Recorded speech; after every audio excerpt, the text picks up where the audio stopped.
જય માતાજી। જો તમારા પતિ પત્ની વચ્ચે હંમેશા તકરાર અને ઝઘડા ચાલ્યા કરે છે તો કરો આ બે ઉપાય। તેનાથી તમારા જીવનમાં ઘણો ફરક દેખાશે। અને જો તમને એવું લાગી રહ્યું છે કે અમારા બંને વચ્ચે ક્યારેય સારું નથી બનતું તો પછી તમારી જન્મકુંડળી જોવી પણ જરૂરી છે। અને જો તમે તમારી જન્મકુંડળી જોવડાવવા માંગતા હોય તો અમારી ચેનલમાં પણ અમારો નંબર અવેલેબલ છે।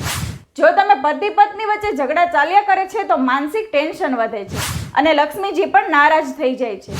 તેનાથી લક્ષ્મીનો ક્ષય થાય છે અને ઘરમાં આવતી લક્ષ્મી સ્થિર નથી થતી। જો તમારી માનસિકતાને સ્થિર કરવી છે અને ધનનો સ્ત્રોત વધારવો છે તો પરસ્પર એકબીજાને સમજવાની કોશિશ કરો અને એકબીજા પર વિશ્વાસ કરવો પણ જરૂરી છે।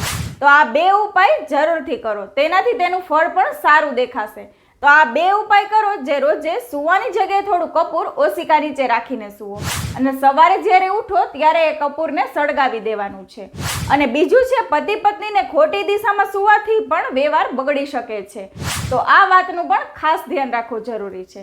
ધનના દેવતા કુબેર પણ એનાથી નારાજ થઈ શકે છે। ધનના દેવતા કુબેર પણ નારાજ થઈ શકે છે, એટલે ઘરમાં ધનની આવક ઓછી થાય છે। તો આ બે ઉપાય ખાસ કરીને જુઓ। જય માતાજી।